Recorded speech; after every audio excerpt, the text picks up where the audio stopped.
क्या हो अगर जिस इंसान को परिवार ने सबसे ज्यादा अपना माना हो, वही उनकी बर्बादी की सबसे बड़ी वजह बन जाए? जिस पर आंख बंद करके भरोसा किया गया हो, वही पीठ पीछे ऐसा वार करे कि पूरा परिवार टूटकर बिखर जाए। चौहान परिवार के साथ अब कुछ ऐसा ही होने वाला है, क्योंकि जिस सच पर अब तक पर्दा पड़ा था, वह अब धीरे धीरे सबके सामने आने वाला है और जब यह राज खुलेगा तो हर किसी के पैरों तले जमीन खिसक जाएगी। चंद्रिका का गुस्सा अब ज्वालामुखी बन चुका है और इस बार उसकी नज़र सीधे मयूर पर है। परिवार के साथ धोखा करने की जो कीमत मयूर ने तय की थी, अब उसी कीमत को उसे खुद चुकाना पड़ेगा। चौहान परिवार के घर में इस वक्त हर तरफ बेचैनी फैली हुई थी। हर किसी के चेहरे पर डर था, चिंता थी और सबसे बड़ी बात यह थी कि किसी को समझ नहीं आ रहा था कि आखिर उनके अपने ही घर में कौन ऐसा दुश्मन बनकर बैठा है जो धीरे धीरे पूरे परिवार को खत्म करने पर तुला हुआ है। वसुधा बार बार यही सोच रही थी कि आखिर कौन हो सकता है जो उनके हर राज को बाहर पहुंचा रहा है।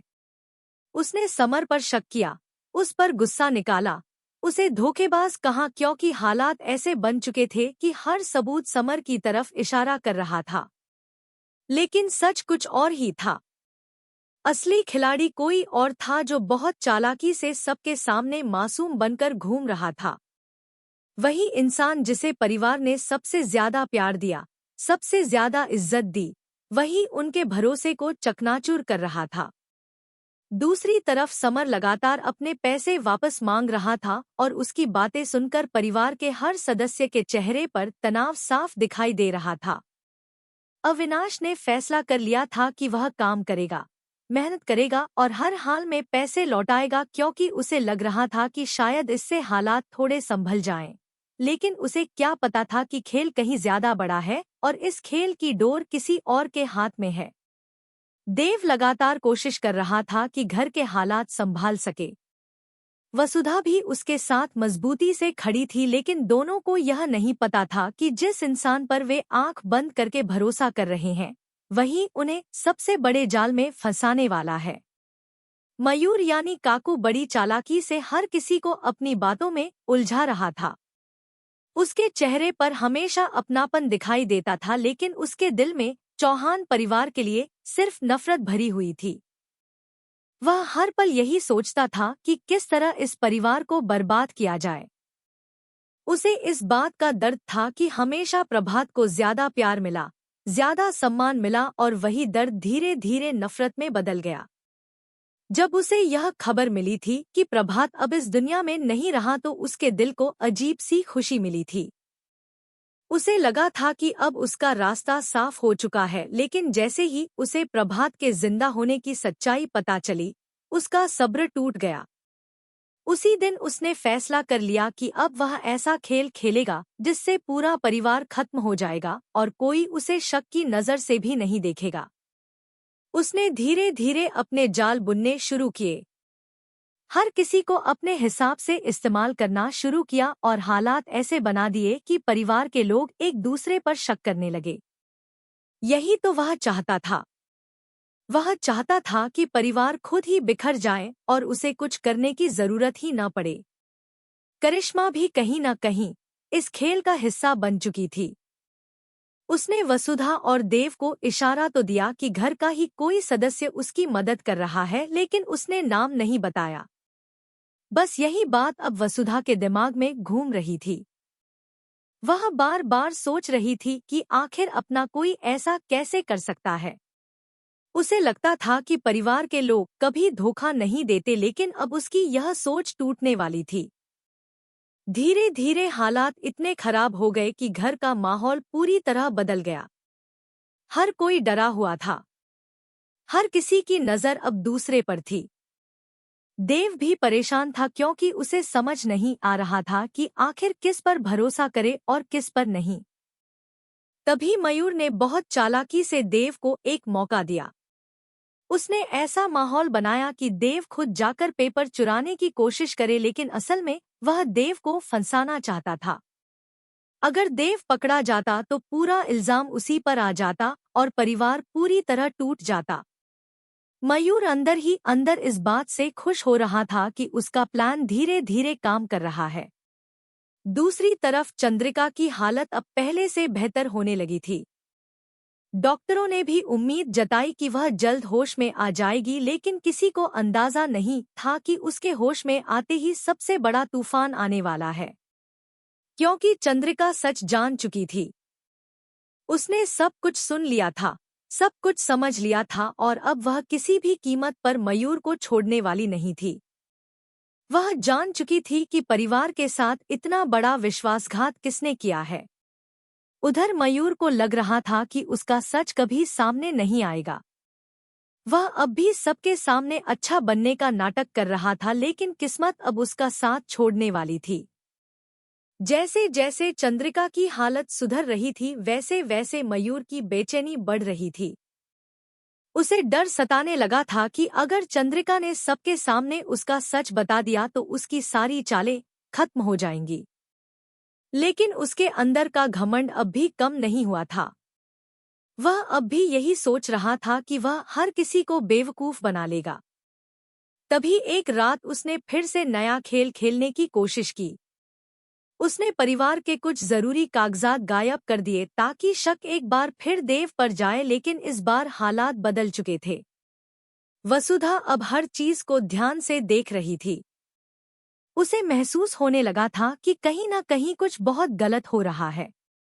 दोस्तों, आगे कहानी में जो होने वाला है वह चौहान परिवार की जिंदगी हमेशा के लिए बदल देगा, क्योंकि अब सच सामने आने से कोई नहीं रोक पाएगा। अगर आप भी जानना चाहते हैं कि चंद्रिका मयूर का सच सबके सामने कैसे लाएगी और परिवार का क्या होगा, तो अपनी राय जरूर बताइए और कहानी का अगला भाग मिस मत कीजिए। चौहान परिवार की हवेली के अंदर अब हर दिन पहले से ज्यादा भारी लगने लगा था।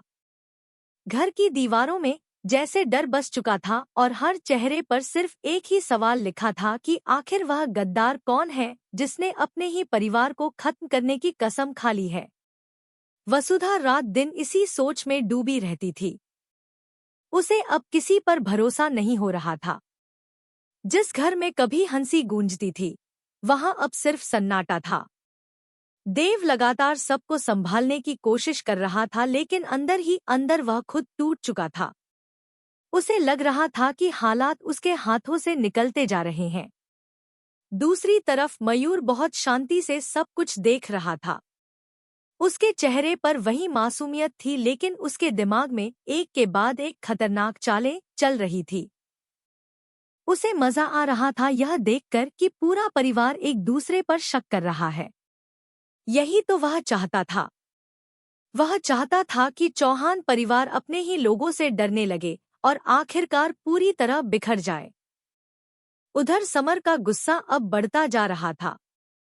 वह बार बार अपने पैसों की मांग कर रहा था और उसकी बातें सुनकर परिवार की परेशानी और बढ़ रही थी। अविनाश दिन रात मेहनत करने में जुट गया था ताकि किसी तरह पैसे लौटाए जा सके, लेकिन मुश्किलें खत्म होने का नाम ही नहीं ले रही थी। हर दिन कोई नया तूफान खड़ा हो जाता था। करिश्मा भी अब बेचैन रहने लगी थी, क्योंकि उसे एहसास होने लगा था कि खेल बहुत आगे बढ़ चुका है। उसने मयूर की मदद तो की थी, लेकिन अब उसे डर सताने लगा था कि अगर सच सामने आया तो सबसे पहले वही फंसेगी। इसी डर की वजह से उसने एक बार फिर वसुधा को इशारा दिया कि घर का असली दुश्मन कोई ऐसा है जिस पर सबसे ज्यादा भरोसा किया जाता है, लेकिन वसुधा अभी भी सच को स्वीकार नहीं कर पा रही थी। उसे लगता था कि मयूर ऐसा कभी नहीं कर सकता। आखिर उसने हमेशा परिवार का साथ दिया था, हर मुश्किल में सबके साथ खड़ा रहा था, लेकिन उसे क्या पता था कि यह सब सिर्फ एक दिखावा था। दूसरी तरफ मयूर अब अपने अगले कदम की तैयारी कर रहा था। उसे लग रहा था कि अगर देव और वसुधा सच के करीब पहुंच गए तो उसका पूरा खेल खत्म हो जाएगा, इसलिए उसने ऐसा जाल बिछाया जिससे पूरा परिवार फिर से देव के खिलाफ हो जाए। उसने चोरी छिपे कुछ जरूरी दस्तावेज बदल दिए और फिर ऐसा माहौल बनाया कि सबको लगे यह काम देव ने किया है। जब यह बात घर में फैली तो हर कोई हैरान रह गया। कुछ लोगों ने देव पर सवाल उठाने शुरू कर दिए। देव के लिए यह सब किसी बड़े झटके से कम नहीं था। जिस परिवार के लिए वह हर पल लड़ रहा था, वही लोग अब उस पर शक करने लगे थे। वसुधा ने हालांकि देव का साथ नहीं छोड़ा, लेकिन उसके मन में भी डर बैठ चुका था कि आखिर कोई बार बार देव को ही क्यों फंसा रहा है। इसी बीच चंद्रिका की तबीयत और बेहतर होने लगी। डॉक्टरों ने साफ कह दिया कि अब वह जल्द पूरी तरह ठीक हो जाएगी। यह खबर सुनकर पूरे परिवार को थोड़ी राहत मिली, लेकिन मयूर के चेहरे का रंग उड़ गया। उसे पता था कि अगर चंद्रिका ने मुंह खोल दिया तो उसकी सारी सच्चाई सबके सामने आ जाएगी। वह अब हर पल डर में जीने लगा था। उसने कई बार कोशिश की कि किसी तरह चंद्रिका तक पहुंच सके, लेकिन हर बार कोई न कोई बीच में आ जाता। उधर चंद्रिका को धीरे धीरे सब कुछ याद आने लगा था। उसे याद आ गया कि कैसे उसने मयूर को कुछ लोगों के साथ मिलकर परिवार के खिलाफ साजिश करते हुए सुना था। उसे यह भी याद था कि मयूर ने प्रभात को लेकर कैसी खतरनाक बातें कही थी। यही वजह थी कि अब चंद्रिका का गुस्सा हर पल बढ़ता जा रहा था। वह बस सही समय का इंतजार कर रही थी।